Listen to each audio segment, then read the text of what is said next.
자, 그럼 다음에 이제 ASCII to BCD 변환 및 캐치 부분을 살펴보겠습니다. ASCII 값을 BCD로 바꾸는 거는 패킷 카운터 뭐 관계없이 BCD면 숫자 값을 BCD가 아니면 그러면 이제 F로서 값을 설정을 해주면 되기 때문에 그 부분은 뭐 어렵지 않고요. 뒤에 코드에서 살펴보겠습니다. 그 다음에 바이트 카운터가 뭐 0일 때는 BCDS에 새로운 값을 넣을 게 없죠. 스타트일 때는 이건 해당 사항 없고, 패킷 카운트가 1일 때 RNPD의 폴링 엣지에서 얘를 BCD를 1000의 자리에다가 옮겨주고요.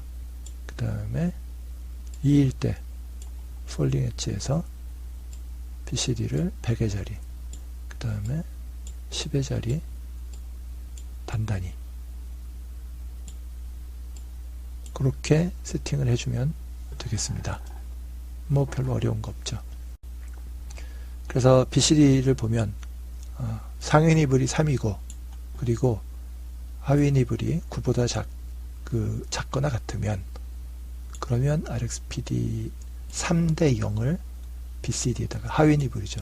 그러니까 상위 3만 제외한 거예요.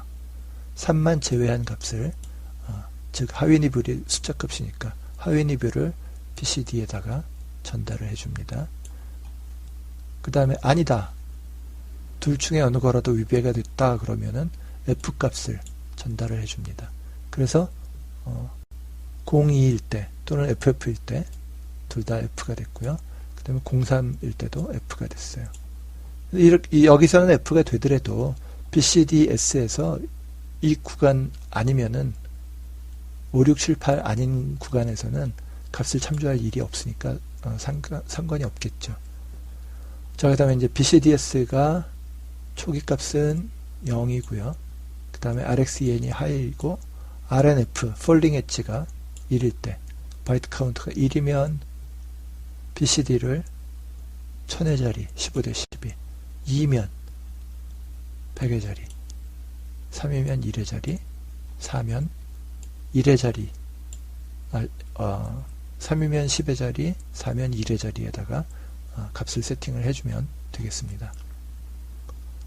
결국 보시면 지금까지 쑥쑥 별로 어렵지 않게 이렇게 진행이 된 거는 이 입력 조건으로부터 내부에 어떤 신호를 세팅을 하고 그것들로부터 어떤 포인트에서 바이트 카운터와 RNPD의 폴링 엣지와 라이징 엣지를 기준으로 해서 이렇게 데이터를 쭉쭉쭉 어떻게 처리할 것인지에 대해서 미리 설계 사양을 정리를 해뒀기 때문에 어렵지 않게 진행할 수가 있는 거예요. 결국 베를로그 HDL 코드를 작성한다는 것은 설계 사양에 담겨져 있는 내용을 단순히 코드로 옮기는 거다. 그래서 베를로그 HDL 코드를 작성하는 것보다 더 중요한 것이 설계 사양을 얼마나 잘 작성하느냐.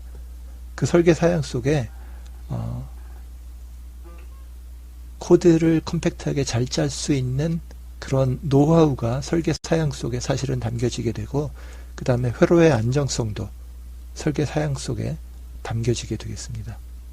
그리고 팬아웃에 대한 문제도 예를 들어서 이 노드에 좀 많은 신호가 걸릴 것 같다 그러면 싶으면 레지스터로서 같은 신호로부터 서로 다른 레지스터로서 같은 조건의 어떤 이네이블 신호와 클럭으로 캐치를 하면 분기가 되죠. 예를 들어서 어떤 신호가 있어요. 뒤에 노드를 많이 쓸 것 같아. 그러면 여기다가 플립플롭, 여기도 플립플롭. 클럭 이네이블은 동일한 조건, 클럭도 같은 클럭, 리셋도 같은 리셋. 뭐 이렇게 해가지고서 처리를 한다면 그러면은 얘의 결과와 얘의 결과는 클럭으로 뭐 약간 딜레이는 되겠지만 이 신호에 비해서 노드가 분기가 된 거죠. 뭐 필요하면 뭐 병렬로 더 많이 늘려도 되겠죠. 그래서 그런 것들이 다 이제 어떤 신호를 생성을 할 거냐, 또 이런 설계 사양에 의해서 결정된다라고 하는 거 기억해 두시기 바랍니다. 자, 그래서 BCD 값 만들었고, 그 다음에 이제 전달하는 것 만들었습니다. 근데 이 시점에서 하나 살펴봐야 될 게 에러 플래그에 대한 고려. 어떻게 해야 될까요? 에러 플래그. 오류가 있는데도 그냥 값을 받을까요? 여기는 그냥 받도록 했어요. 왜 그랬을까요? 사실은 이 내부에서 이렇게 받아준다 할지라도 얘가 출력으로 나가는 건 아니에요. 출력으로 나갈 때 에러 플래그를 살피고 에러가 발생했다면 얘가 출력으로 전달되어지지 않을 거예요. 그렇기 때문에 BCDS에 대해서조차도 나는 에러 플래그를 감안을 하겠다. 그러셔도 돼요. 그럼 이제 코드가 좀 더 복잡해지겠죠. 그런데 그냥 어차피 출력 부분에서 에러 플래그에 의해서 내부적으로 얘가 데이터를 세팅을 했어도 단순히 오류 무시하고 그냥 원론적인 데이터 세팅만 했다. 바이트 카운터 1, 2, 3, 4일 때 뭐 1000회 자리, 100회 자리, 10회 자리, 1회 자리로 세팅을 그냥 BCD 값을 했다. 오류가 있건 없건. 그래도 마지막 부분에서 오류가 있으면 얘가 전달이 안 될 거기 때문에 여기서는 오류에 대한 고려를, 에러 플래그에 대한 고려를 하지 않겠다. 이것도 사실은 설계 사양에서 작성할 때 미리 감안을 하고서 들어가는 거예요. 만일 그런 거에 대한 고려 없이 그냥 설계를 했는데 하다 보니까 그 출력으로는 나가지 않더라. 그거는 뭐 소고름에 쥐잡은 케이스가 되는 거고, 엄밀하게 따지면, 그건 정확하게 따지면 그거는 고려를 명확하게 하셔야 되는 거예요. 설계 단계에서 그 부분에 대한 것까지 세밀하게 고려를 해서 설계 사양을 작성을 하셔야 합니다. 자, 출력 데이터 캡처에 대한 기준 신호 RNBD BCD 신호가 세팅이 됐다라고 하는 새로운 BCD 신호가 세팅이 됐다는 신호인데요. 요 RNBD 신호가 되겠습니다. 얘도 뭐 그 마지막에 그 마지막 바이트가 생성되어지는 위치에서만 체크해 보시면 돼요. 그래서 바이트 카운터가 5일 때 그때 에러 플래그가 로우여야 되고요. 그 다음에 마지막 바이트가 03이어야 돼요. 03이 아니면 안 되는 거고요. 그런데 얘는 그 폴링 엣지, 라이징 엣지를 사용하지 않았어요. 보시면 이 두 개가 둘 다 하이일 때 하이가 되어지는 엔드처럼 이렇게 비춰졌어요. 맞아요. 엔드를 사용했어요. 자, 이제 코드는 이렇게 되겠습니다. 그래서 RxEN이 1이고 그리고 에러 플래그가 0이다. 에러가 없다. 그때 이제 그 바이트 카운터가 5다. 즉 마지막 패킷이 들어온 구간이라는 거죠. 그리고 RxPD가 3이다. 그러면 5면서 3이고 에러 플래그가 로우고 RxEN이 하이예요. 이거는 뭐 정상적으로 데이터가 수신됐고 오류도 발생하지 않았고 마지막 바이트도 정상적으로 들어왔다 라는 걸 의미하죠. 그때 RNBD가 RN0와 RN1을 AND 했어요. AND. 즉 요렇게 되고 요렇게 되는데 얘가 이제 한 클락 쉬프트 돼서 요렇게 RNBD가 형성이 됐습니다. 만일 그렇지 않다. RxEN이 여기서 또 보니까 이 else가 여기 if에 종속되는 게 아니라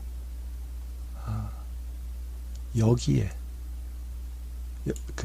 종속시키려고 했는데 보니까 이거 다음에 만약 바이트 카운터가 5가 아니거나 RxPD가 3이 아닐 때는 0이다 라고 하는 거가 된 거예요. 그래서 얘는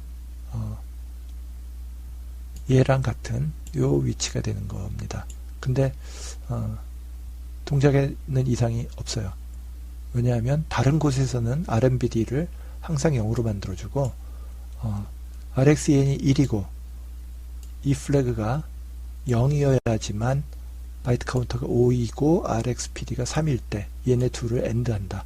그렇기 때문에 동작상에는 오류가 전혀 발생하지 않겠습니다. 그러나 명확하게 구분하기 위해서는 얘를 요만큼 쉬프트해서 이렇게 작성을 요 선에 맞춰서 이 else를 넣어 주셔야 되겠죠.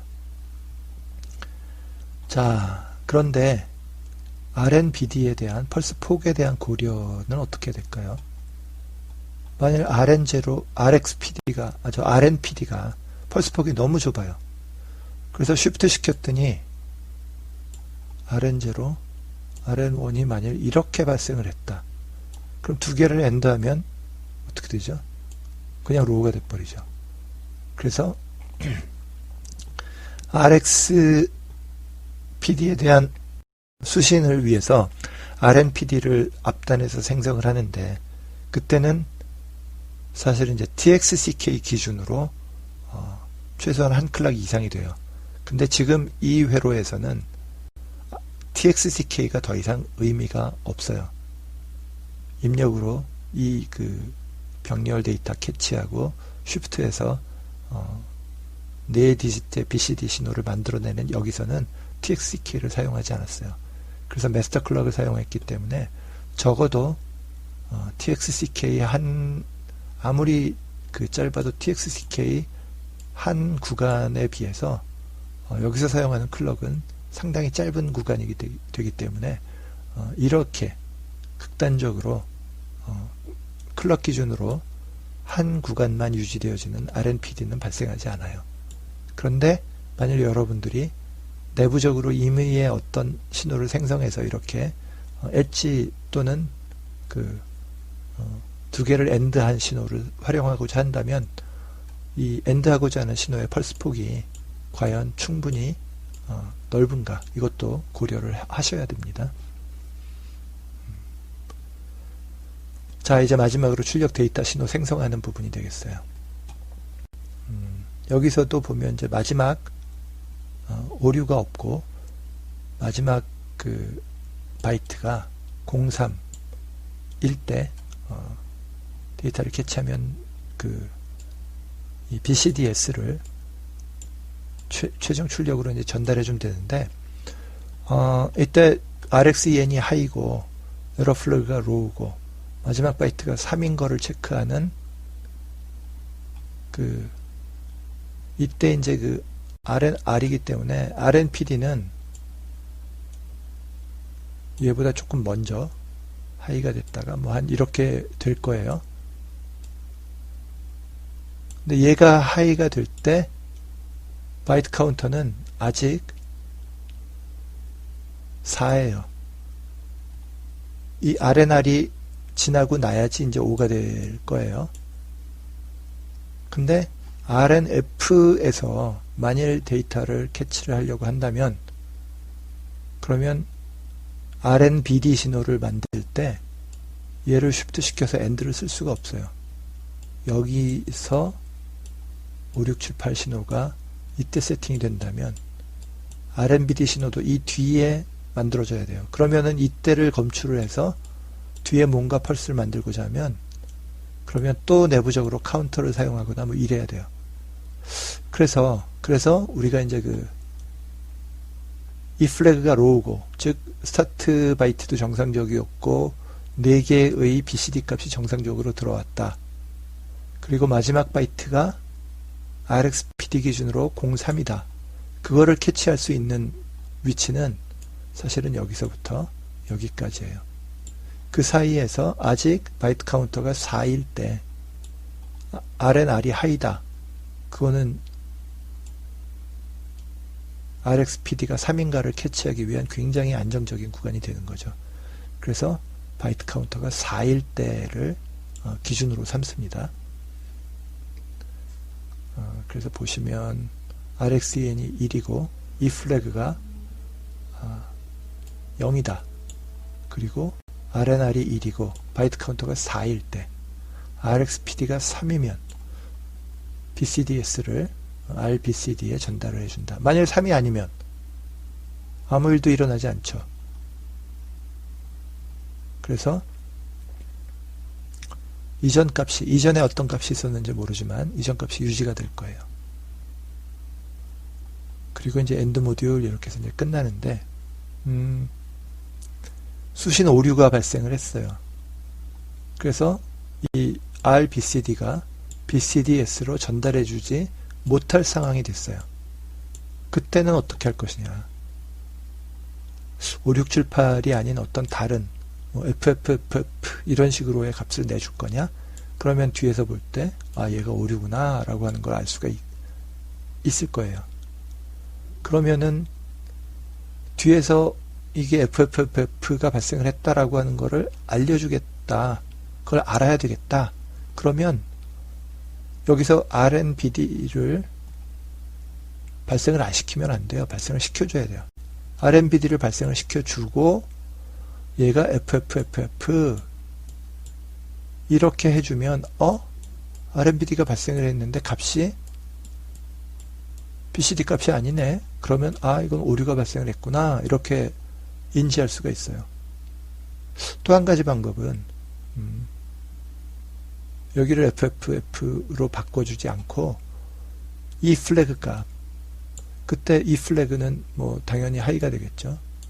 그래서 이 플래그 값을 외부로 출력을 시켜주는 거예요. 그럼 마지막 바이트에 오류가 발생을 했다. 뭐 어찌됐건 그럼 이 플래그가 하이가 된 상태에서 유지가 될 거예요. 그러니까 여기서 RNBD랑 RBCD가 RNBD가 발생을 하지 않고 RBCD가 정상적이다 라고 할지라도 에러 플래그가 하이면 이거는 데이터가 오류가 발생을 했구나. 그걸 알 수가 있는 거예요. 그래서 지금은 그냥 간단하게 에러 플래그는 발생하지 않고 RNBD를 오류일 경우에 RNBD를 그러니까 오류일 경우에 에러 플래그를 외부로 출력을 하지는 않고 RNBD를 발생하지 않음으로 해서 그 처리를 하도록 그렇게 했어요. 그리고 RBCD는 그냥 현재 값을 이전 패킷 때 받은 값을 그냥 유지하는 거로 했는데 그거는 이제 설계자가 설계 사양을 어떻게 작성하느냐 설계 사양에 따라서 달라지는 얘기가 되겠습니다. 이제 시뮬레이션인데 뭐 제가 이미 제시해드린 타이밍 차트를 가지고 여러분들이 충분히 시뮬레이션 하실 수 있을 거라고 생각이 들어요. 그래서 간단하게 그 스티뮬러스 파일을 좀 살펴보겠는데 시뮬레이션을 위한 고려 만일 이런 식으로 그 앞에서 말씀드린 것처럼 내가 시뮬레이션 하고자 하는 거는 이거예요. 근데 얘에 대한 입력으로서 지난주에 설계했었던 이 신호를 활용을 한다. 그러면 이게 정상적으로 데이터가 들어올 거고 그거에 대해서 정상적인 값으로 캐치가 되겠죠. 그런데 이제 여기 그 한 가지 RxEN 신호를 만들어서 넣어줘야 되는 그런 어려움이 있습니다. 근데 지난번에 여기서는 우리가 TXEN은 따로 출력을 안 했으니까 TXEN을 뽑아야 될 수도 있고요. 그래서 테스트 벤치를 이렇게 활용하는 방법이 있는데 만약 이것을 활용을 해서 이렇게 테스트 벤치를 구성을 한다. 그러면 어떤 문제가 있을까요? 또 한 가지 방법은 이 신호에다가 직접 내가 RxPD나 RNPD 그리고 RxEN 신호를 내가 생성을 해서 직접 TCL 파일에서 생성을 해서 집어넣는다. 그런 방법도 있을 수 있어요. 지금 이 경우에는 뭐 그 바이트도 그렇게 많지 않고 그러니까 뭐 이렇게 하는 방법도 있을 수 있을 거예요. 근데 만일 에러 패턴에 대한 시뮬레이션을 하고 싶다. 그러면 이 왼쪽에 이 신호를 집어넣으면 이렇게 집어넣은 이 그 송신 신호 생성 모듈에서는 얘 자체로서는 오류를 발생시킬 수가 없어요. 오류를 발생시키기 위해서는 일부러 오류에 대한 어떤 설정을 이쪽에다 해줘야 되거나 그래야 되는데, 그럼 또 코드를 수정하고 막 이래야 되죠. 그래서 에러 패턴에 대한 시뮬레이션을 하려면 에러의 상황을 어쨌건 만들어야 돼요. 근데 이제 이 경우에는 그 시뮬레이션 하고자 하는 내용이 그렇게 길지 않기 때문에 이것을 가지고 직접 그 시뮬레이션을 TCL 파일에서 하면서 바이트 값을 조금씩 바꿔보면서 에러 상황을 연출할 수가 있을 겁니다. 그래서 저희는 이제 직접 시뮬레이션 하는 것을 염두에 두고 진행을 하도록 하겠습니다. 여러분들이 그 직접 시뮬레이션을 해보고 나중에 연결해서 해보고 또 중간에 그 여기 지금 생략되어져 있는 시리얼로 보내고 시리얼로 받는 그것까지 다 집어넣어서 전체에 대한 시뮬레이션도 나중에 해보시기 바랍니다. 자, 스티뮬러스 파일 살펴볼게요. 먼저 리셋은 뭐 조건 됐고, 그 다음에 이제 클럭 조건 10MHz, 그 다음에 RNPD를 2마이크로세컨드 주기로 2000나노세컨드 주기로 1600에서 2000 사이가 하이, 그리고 0에서 1600 사이는 로우, 그렇게 유지되어지는 펄스를, 반복적인 펄스를 넣어주는 거예요. 그러면 통신 구간이 아닌데도 RMPD가 들어올 수 있겠죠. 그거를 우리는 RxEN이 하이일 때만 모든 회로가 동작하도록 코딩을 했기 때문에 RxEN을 로우로 설정을 해주면 얘가 반복적으로 들어오더라도 요 RxEN의 타이밍만 잘 맞춰서 넣어주면, 예를 들어서 RMPD가 계속 반복적으로 이렇게 들어오는데 RxEN이 이 중간에 이렇게 걸쳤다 이러면은 RxEN 스티뮬러스를 잘못 준 거죠. 그래서 RxEN이 요 그 RMPD와 RMPD의 중간쯤 위치가 되도록 이렇게 해주면, 조절해주면 되겠죠. 그래서 이제 그 헥사값으로 RxPD를 헥사값으로 FF, 즉 통신 구간이 아니다라고 설정한 다음에 2800나노세컨드를 일부러 진행을 합니다. 한 클락, RMPD 한 펄스 하나 지난 다음에 하이가 되겠죠. 그리고 그 다음에 이제 이게 그 보면 RxPD, 요게 한 패킷이에요. 빨간 원안이. RxEN이 하이가 되고 첫 번째 바이트, 스타트 바이트가 02로 설정이 됐죠. 그 다음에 여기서부터 여기까지는 5, 6, 7, 8에 대한 아스키 값이 설정이 됐고, 그 다음에 2000나노씩 쭉 간 다음에 마지막에 엔드 바이트 0x03 헥사 값으로, 그 다음에 2000나노세컨드 이래서 한 패킷 전송이 끝나면 RxEN을 로우로 만들고, 그 다음에 RxPD를 FF로 만들어주고 통신이 끝났다. 그 다음에 이제 런 2000나노세컨드 이렇게 하면 되겠죠. 요거는 이제 그 오류가 없는 케이스예요. 그래서 여러분들이 오류의 케이스를 만들어 보실 때 02도 02가 아닌 다른 값으로, 또 5, 6, 7, 8 중에서 얘를 3A로 설정을 해 보시거나, 아니면 얘를 4, 3, 그 상위니블만 오류, 얘도 오류, 이렇게 한번 넣어 보시면 어떤 일이 벌어지는지. 그리고 앞에 스타트 바이트서부터 BCD까지는 정상적인데 얘를 예를 들어서 04 이렇게 해보시면, 이렇게 오류 설정을 해보시고 시뮬레이션을 해보시면 어떤 결과가 나오는지 한번 확인해 보시기 바랍니다. 자, 이제 살펴보실 내용은 이제 정상적으로 이 0x02, 그 다음에 35, 36, 37, 38, 그러니까 5678에 대한 BCD 값을 보내는 거예요. 그리고 이제 엔드 바이트가 03 왔을 때 이런 식으로 에러 플래그, 내부 신호들, 그 다음에 이제 이런 식으로 이제 RNPD, 그 다음에 5678 이렇게 출력이 나가면 아주 정상적인 그 회로 동작이 될 거고, 그리고 만약 이제 오류를 이 6바이트에다가 오류를 넣어보면 어떤 동작, 어떤 곳에서 오류가 발생하고 에러 플래그가 생기고 출력은 어떻게 되는지 한번 확인해 보시기 바랍니다. 예, 이상 35강 마무리하겠는데요. 질문이나 건의사항이 있으시면 아래에 댓글을 달아주시기 바랍니다. 예, 그리고 inform @geos.co.kr로 메일 보내주셔도 좋겠습니다. 예, 수고하셨습니다.